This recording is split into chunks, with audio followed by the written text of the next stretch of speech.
Welcome to Jagran Public School online classes. नमस्कार, आप सभी का हिंदी साहित्य की कक्षा में पुनः स्वागत है।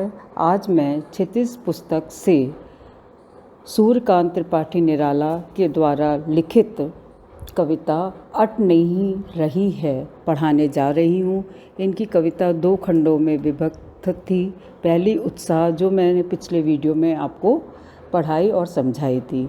अब मैं पढ़ाने जा रही हूँ अट नहीं रही है। आइए पढ़ते हैं। आइए पाठ की रूपरेखा समझते हैं कि इस अट नहीं रही कविता में आप क्या पढ़ेंगे, क्या समझेंगे। इस कविता में कविता फागुन की मादकता को प्रकट करती है। कवि फागुन की सर्वव्यापक सुंदरता को अनेक संदर्भों में देखता है। जब मन प्रसन्न हो तो हर तरफ फागुन का ही सौंदर्य और उल्लास दिखाई पड़ता है।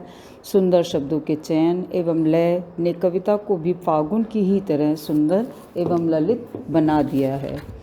और इसमें कविता में कवि फागुन मास के सौंदर्य से इतना अभिभूत हो गया है कि उसे फागुन मास की आभा समाती हुई ही नहीं दिखाई दे रही है। अर्थात उसकी फागुन महीने की सुंदरता उसके अंदर समाती हुई प्रतीत नहीं हो रही है। चारों ओर फागुन मास में प्रकृति का सौंदर्य ही सौंदर्य बिखरता हुआ दिख रहा है। कवि ने फागुन मास का मानवीकरण भी किया है कि फागुन मास सांस ले रहा है और सांस लेता है तो अपनी सुगंध भर देता है। इतना ही नहीं, आकाश में भी सुगंध पर पंख लगाकर वो उड़ जाती है। कहीं कवि इस मास के सौंदर्य दर्शन से अपनी आँखों को हटा नहीं पा रहा है।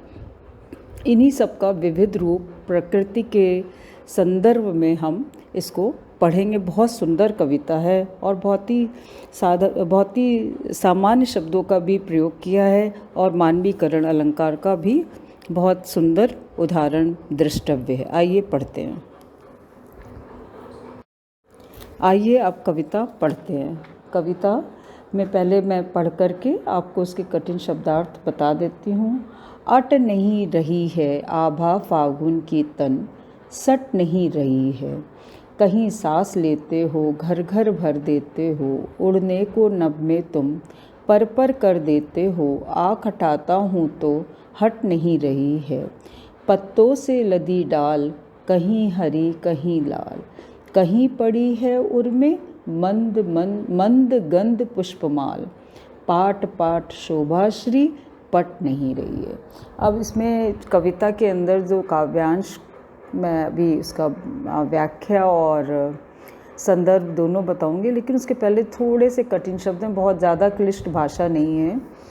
अट माने समाना, आभा माने चमक, फागुन माह के लिए कहा गया है। लदी बोझिल, उर में माने हृदय में, मंद गंध माने धीरे धीरे बहती हुई सुगंध, पुष्पमाल माने फूलों की माला, पाट पाट माने जगह जगह, शोभाश्री माने सौंदर्यों से भरपूर यानी सुंदरता से भरा हुआ, पट नहीं रही है माने समा नहीं रही है। अब इसके संदर्भ में आप समझ लीजिए कि फागुन माह के सौंदर्य में डूबे हुए कवि को सर्वत्र फागुन का उल्लास ही उल्लास नज़र आ रहा है या दिखाई देता है। प्रकृति का उन्माद कहीं पर भी समाता हुआ नहीं दिख रहा है। यानी प्रकृति की सुंदरता कहीं पर भी एक जगह आप कहें कि इकट्ठा करके रख दे तो ऐसा कहीं नहीं है। चारों तरफ प्रकृति की सुंदरता फैलती हुई नज़र आ रही है। अब इसकी कविता में ये आपने संदर्भ समझा है। अब आप ये समझ लीजिए, फागुन माह हिंदी के महीनों में से एक माह माना जाता है और ये अंग्रेजी के जो महीने फरवरी मार्च के आसपास फागुन पड़ता है। इसमें किस तरह का मौसम होता है ये जानना भी आपके लिए ज़रूरी है। उस समय गर्मी का आगमन हो रहा होता है और ठंड जा रही होती है। तो यहाँ पर सर्दी गर्मी का संधि काल भी माना गया है। तो ये समझना आपको बहुत ज़रूरी है कि किस समय की ये बात की जा रही है। तो अब आपको ये पूर्णता समझ में आ गया होगा कि फागुन के महीने की जो अभूतपूर्व सुंदरता है उसका ही कवि ने सुंदर शब्दों में वर्णन किया है अलग अलग तरीके से। आइए कविता पढ़ते हैं। कवि अट नहीं रही है आभा फागुन की तन सट नहीं रही है। कवि को फागुन माह की शोभा कहीं पर भी समाती हुई नहीं दिखाई दे रही। आभा माने सुंदरता, उसकी चमक, फागुन माह की जो उसके सौंदर्य की जो चमक है, सुंदरता है, वो कहीं पर भी समाती हुई नहीं नज़र आ रही है और सट नहीं रही है। चारों ओर प्रकृति का सौंदर्य बिखरता हुआ दिखाई दे रहा है। कहीं सांस लेते हो घर घर भर देते हो। यहाँ पर कवि फागुन से कह रहा है कि हे फागुन, फागुन का मानवीकरण किया गया। हे फागुन, जब तुम श्वास लेते हो, कहीं सांस लेते हो, यानी जब तुम ब्रीथ करते हो, सांस लेते हो तो घर घर भर देते हो। तो तुम जब श्वास ले करके वापस छोड़ते हो तो वो सुंदरता श्वास के साथ सुगंध से चारों ओर प्रसन्नता से भर देते हो। फिर से समझ लीजिए, कवि फागुन से कह रहा है कि हे फागुन, जब तुम श्वास लेते हो तो अपनी छोड़ती हुई श्वास, कहीं सांस लेते हो घर घर भर देते हो, तो अपनी छोड़ती हुई श्वास के साथ सुगंध से चारों ओर प्रसन्नता भर देते हो।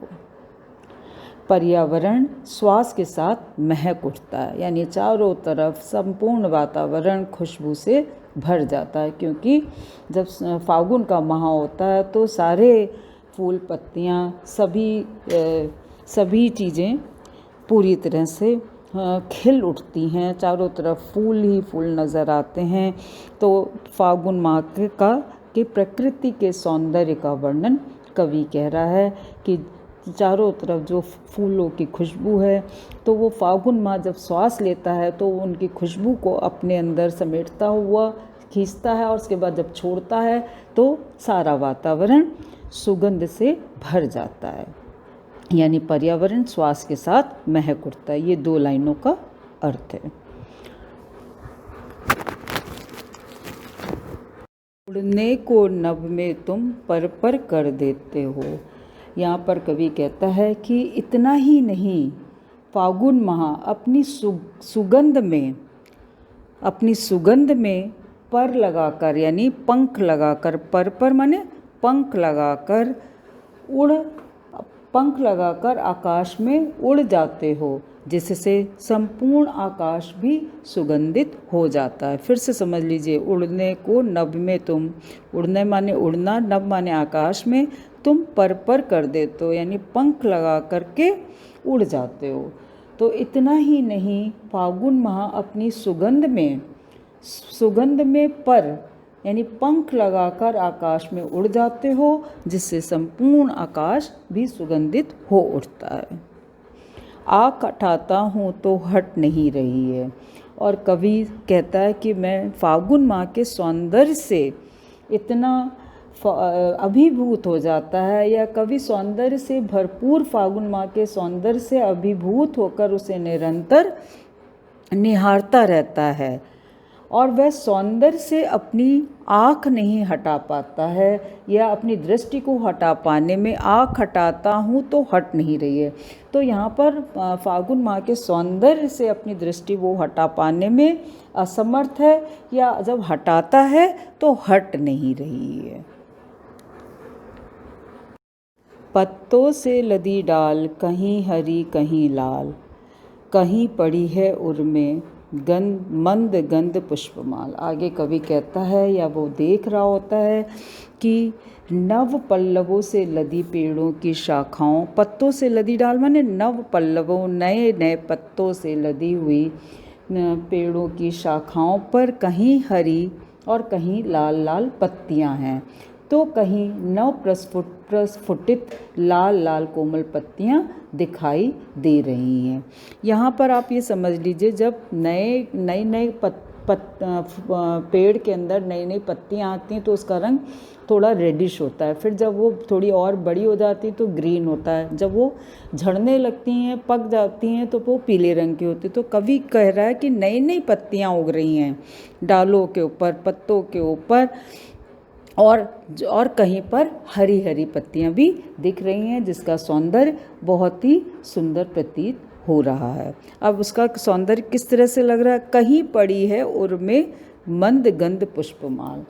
और आगे कवि कहता है कि ऐसा प्रतीत हो रहा है कि फागुन के हृदय में, फागुन माने फागुन माह, फागुन का यहाँ पर फिर मानवीकरण कवि ने किया कि ऐसा लग रहा है कि फागुन के हृदय पर मंद मंद गंध को बिखेरती हुई पुष्प की माला उसके गले में, उर माने उसके गले में पड़ी हुई है। फिर से समझ लीजिए, कहीं पड़ी है उर में मंद गंध पुष्पमाल। कवि कह रहा है कि ऐसा प्रतीत होता है मानो फागुन माह के उर माने हृदय में मंद गंध को बिखेरती हुई, यानी मंद मंद गंध को बिखेरती हुई उसके गले में फूलों की एक माला सुंदर पड़ी हुई है, जो कि बहुत ही सौंदर्य से परिपूर्ण सुंदर प्रतीत हो रही है। ये आखिरी की दो पंक्तियां पढ़ते हैं। पाट पाट शोभाश्री पट नहीं रही है। पाट पाट माने जगह जगह, शोभाश्री माने सौंदर्य से भरपूर, अट नहीं रही है, पट नहीं रही माने समा नहीं रही है। तो अब आप आगे देखिए, कवि कहता है कि इस तरह के सौंदर्य या सुंदरता से भरपूर फागुन की शोभा सब जगह सर्वत्र फैली हुई नज़र आ रही है और कहीं पर भी वो समाती हुई प्रतीत नहीं हो रही है, कहीं पर भी एक जगह इकट्ठी होती हुई प्रतीत नहीं हो रही है। चारों तरफ इसकी सुंदरता पटी हुई है, फैली हुई है, यानी संपूर्ण वातावरण सौंदर्य से भरपूर है और फागुन माह की शोभा सब जगह यत्र तत्र फैल रही है, कहीं पर भी समाती हुई प्रतीत नहीं हो रही है। पाठ पाठ में पुनरुक्ति प्रकाश अलंकार है और बाकी संपूर्ण कविता में फागुन माह का मानवीकरण का अलंकार का प्रयोग किया गया है। आइए अब हम प्रश्नोत्तर की चर्चा करते हैं। इसके अंदर अट नहीं रही है कविता का पहला प्रश्न है, छायावाद की एक खास विशेषता है कि अंतर्मन के भावों का बाहर की दुनिया से सामंजस्य बिठाना। कविता की किन पंक्तियों को पढ़कर यह धारणा पुष्ट होती है, लिखिए। तो यहाँ पर आप लिखेंगे उत्तर में, छायावाद में यथार्थ का चित्रण है। प्रकृति के माध्यम से मानव मन को चित्रित करना, मानवीकरण करना छायावाद की प्रमुख विशेषता है। ये छायावाद की खासियत है कि मानवीकरण करना, जैसे अभी आपने कविता में पढ़ा है, अभी भी मैंने बताया कि कविता में मानवीकरण का प्रयोग किया गया है। फागुन माह का सांस लेना, घर घर में सुगंध भर देना मन की प्रसन्नता की ओर संकेत करता है। इसमें आप लिखेंगे, कहीं सांस लेते हो घर घर भर देते हो। इस प्रकार कवि का प्रकृति के साथ इतनी आत्मीयता है कि वे प्रकृति के सौंदर्य दर्शन से अपनी दृष्टि नहीं हटा पाता है और वह सौंदर्य दर्शन से तृप्त नहीं होता है। कवि ने इसको इस प्रकार से कहा है, जैसे आँख हटाता हूँ तो हट नहीं रही है। इस प्रकार संपूर्ण कविता में फागुन की प्रसन्नता, ऋतु बसंत की प्रसन्नता मानव मन के रूप में चित्रित हो रही है। प्रश्न 2, कवि की आँख फागुन की सुंदरता से क्यों नहीं हट रही है? इसमें आप लिखेंगे इसके उत्तर में, फागुन की प्रकृति प्रायः सभी को दर्शन लाभ कराती है। ऐसा कौन सा हृदय जन हो सकता है जो प्रकृति के सौंदर्य से अभिभूत ना हो। फागुन में बसंत का यौवन है, मादकता है, प्रफुल्लता है, अतः सहृदय जन आकर्षित हुए बिना नहीं रह सकता है। सहृदय जन माने साधारण व्यक्ति भी यानी हर प्रत्येक व्यक्ति आकर्षित हुए बिना नहीं रहता है। कवि सहृदय जन के साथ प्रकृति प्रेमी भी है। वह प्रकृति का सूक्ष्मदर्शी है, यानी बहुत ही माइन्यूटली वो प्रकृति को ऑब्जर्व करता है। वह प्रकृति में अपनी रुचि के साथ अनुसार सुंदरता ढूंढ लेता है। इस कारण कवि फागुन की सुंदरता से अपनी आँख चाहते हुए भी हटा नहीं पाता है। प्रश्न 3, प्रस्तुत कविता में कवि ने प्रकृति की व्यापकता का वर्णन किन रूपों में किया है? कविता अट नहीं रही है में प्रकृति की व्यापकता का वर्णन कवि निम्न रूपों में करता है। नंबर 1, फागुन के प्राकृतिक सौंदर्य का प्रभाव सर्वत्र व्याप्त है या दिखाई देता है, जिसे विविध रंग के नव पल्लवों पुष्पों के रूप में पेड़ों पर देखा जा सकता है।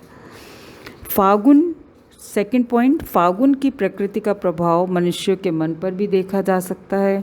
कवि तो प्रकृति के सौंदर्य से इतना प्रभावित है कि वह प्रकृति के दर्शन से तृप्त ही नहीं हो पा रहा है। थर्ड पॉइंट, फागुन का इतना प्रभाव है कि सर्वत्र उल्लास और उत्साह ही दिखाई देता है और प्रफुल्लता नज़र आती है। फोर्थ पॉइंट, फागुन की इतनी अतिशय शोभा है कि वह कहीं पर भी समाती हुई प्रतीत नहीं हो रही है। फोर्थ क्वेश्चन, फागुन में ऐसा क्या होता है जो बाकी ऋतुओं से भिन्न होता है? फागुन में बसंत का आगमन होता है। पतझड़ के कारण पेड़ जो स्नेहहीन उदासीन से खड़े होते हैं, अनमने रहते हैं, वे सभी नवपल्लवित पुष्पित हो उठते हैं। पर्यावरण स्वयं प्रफुल्लित हो उठता है, प्रकृति झंकृत हो उठती है, रूठी कोयल मधुर गीत गाने लगती है। इस तरह फागुन में उत्साह ही उत्साह नज़र आता है। ऐसा अन्य ऋतुओं में नहीं होता। कभी ठिठुरन होती है तो कभी गर्मी का ताप संतप्त करता है, तो कभी पतझड़ के कारण पेड़ शोभाहीन हो जाते हैं, यानी पतझड़ भी होने लगता है। प्रश्न 5, इन कविताओं के आधार पर निराला के काव्य की विशेषताएं लिखिए। तो आप इसमें लिखेंगे निराला के काव्य में काव्य शिल्प। पहला पॉइंट, निराला की कविताओं में दूसरों से भिन्नता है। उनका शब्द चयन ऐसा अनूठा है, अनुपम है कि एक एक शब्द में पूर्ण भाव की अभिव्यक्ति होती है। यानी एक एक शब्द जब आप पढ़ते हैं तो ऐसा लग रहा है कि पूरा भाव पूरी तरह से प्रकट हो रहा है। सेकंड पॉइंट, प्रकृति के चित्रण में जीवंतता है, उत्साह और अट नहीं रही दोनों कविताओं में मानवीकरण है।